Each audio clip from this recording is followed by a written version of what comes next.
Mr. Solheim, how would you say the UN Environment Assembly has evolved over the years from when you were UNEP chief? And also, why do you think such a body is necessary to environmental efforts? I guess the UN Environment Assembly has established itself as more of a recognized body over the years, and it's the #1 global assembly just focused on the environment. This year's assembly has tackling waste and pollution as one of its key agendas. It considers it one of the triple planetary crises. So the plastic waste problem is something that you have spoken on and campaigned about plenty. Can you tell us more about your work on this and why it matters to you? Absolutely. I was very proud helping putting this center stage at the global agenda. Look, I mean, seabirds are diving down, eating plastic, even feeding their chick and killing them. Whales are eating plastic, cows, camels. Plastic has no role in nature. Adding plastic is an environmental catastrophe for tourist destinations like, say, Sri Lanka or Indonesia, or there's a lot of plastics. No one will want to go there.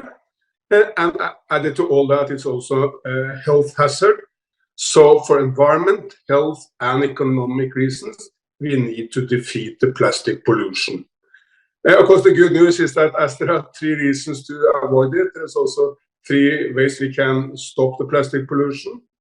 First, we need to avoid what we don't need, like straws or cups. I mean, why can't we drink from a normal cup?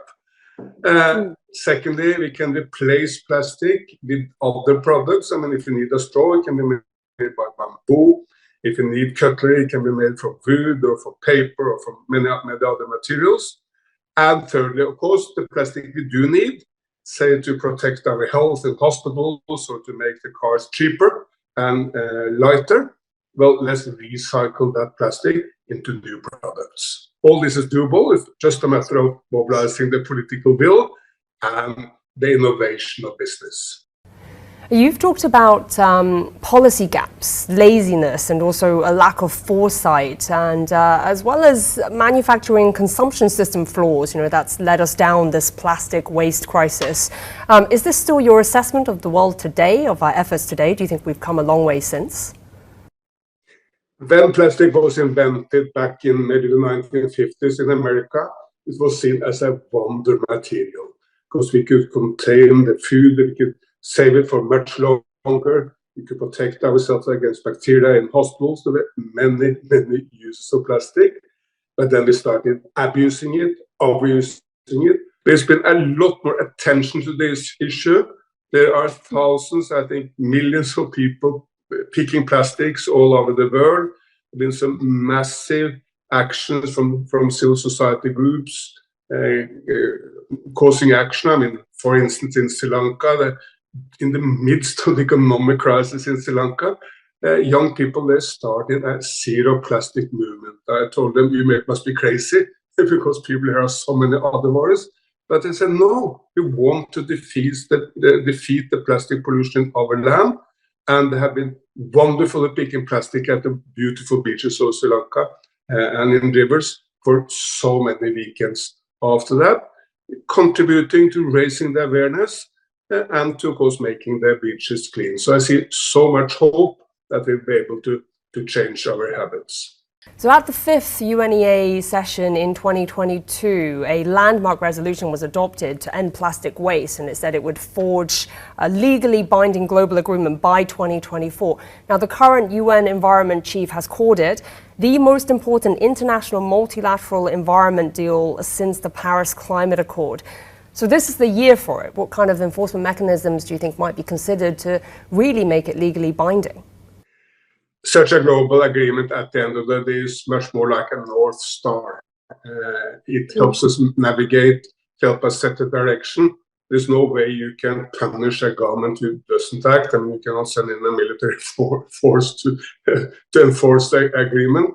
So let's see this as a morally binding agreement leading the world in the right direction. And then, of course, business and civil activist groups, and beyond everything, governments need to act on that basis.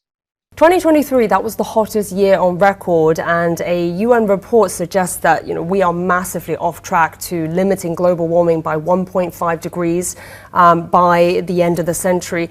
And Mr. Solheim, we've heard the warning bells sound time and again. So are we now running out of time to turn things around?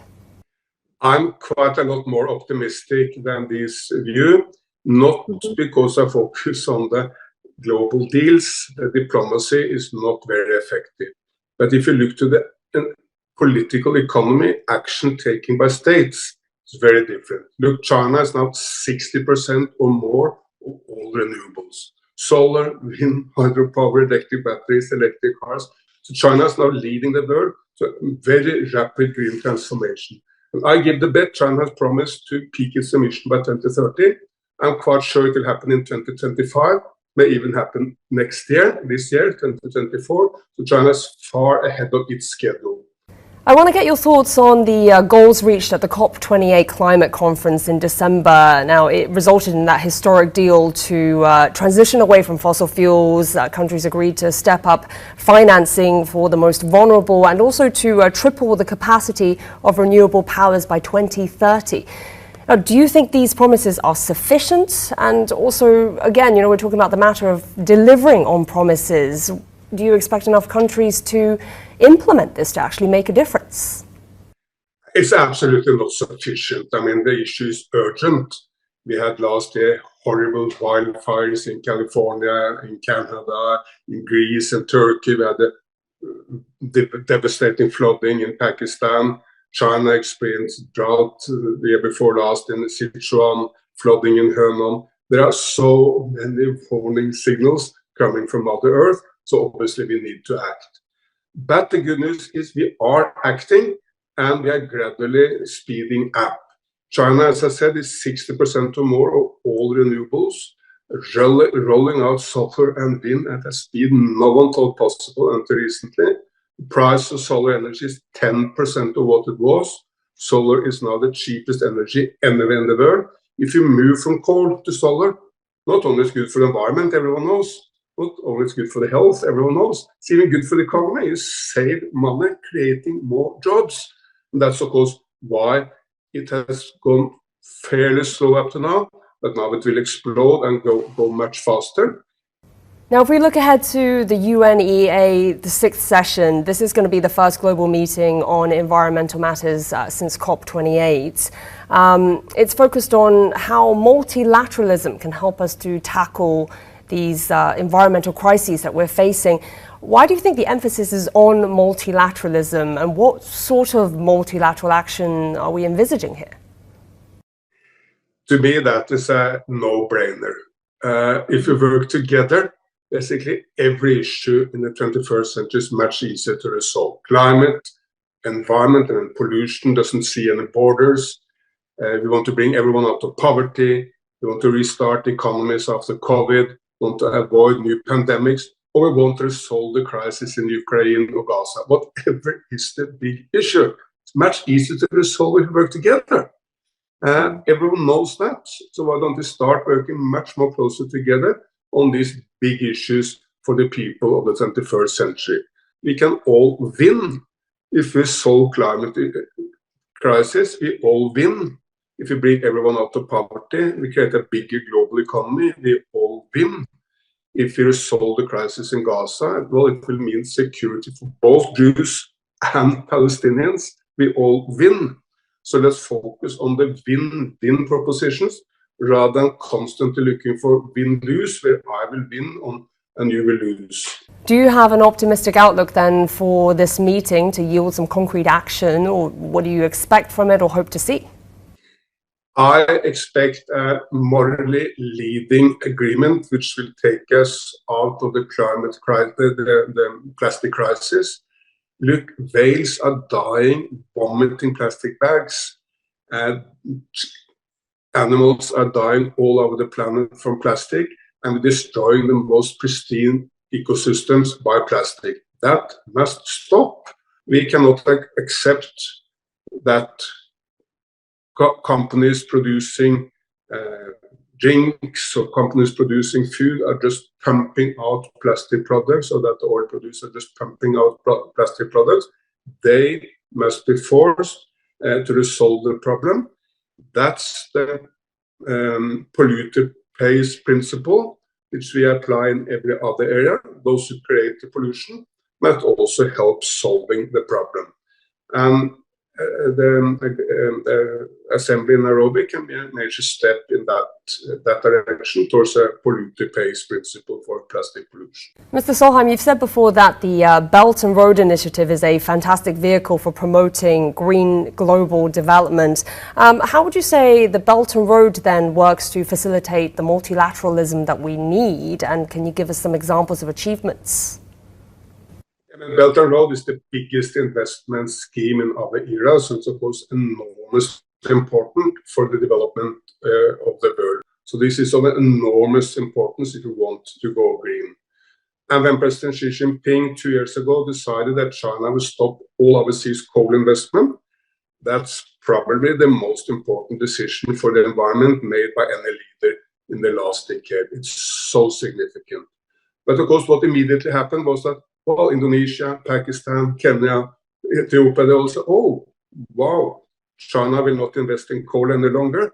Let's invest in solar, in wind, in hydropower, in all the green technologies. And I think that most important here, China can share its experience. How did China win the war on pollution? Look, 10 years ago, I was jogging in Beijing. 2 weeks ago, I happily went jogging in Beijing. The sky was blue, the sun was bright. It was just fun and nice, and you can inhale the air without any pollution. That knowledge and technology China can share with the world. But maybe even more importantly, China should invest in all the green technologies. LONGi is now the biggest solar company in the world. Goldwinds is the biggest wind company in the world. BYD is the biggest electric vehicle company in the world. CATL is the biggest electric battery company in the world. In all the green industries, China is now the industrial leader. And that means if they invest in Indonesia, in Brazil, in Europe, well, it will help create jobs in these destinations, but it will also help them going green. So China talks about pursuing harmony between humanity and nature in its modernization process. What are your thoughts on this? We need a new concept of how to handle the relationship between humans and nature. President Xi Jinping, in his very famous speech in Anji, in Zhejiang province, he said that lucid waters and lush mountains are invaluable like silver and gold.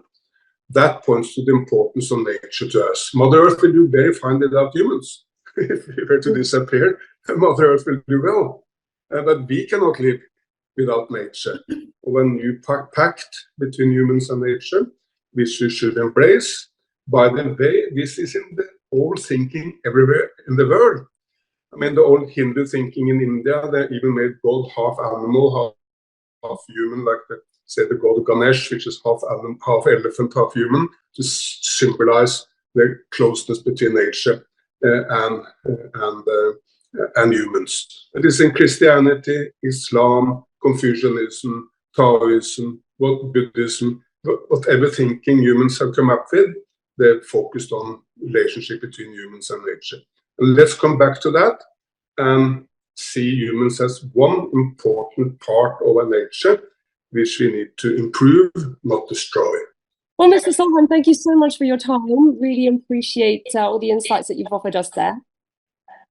Thank you so much. It's my pleasure.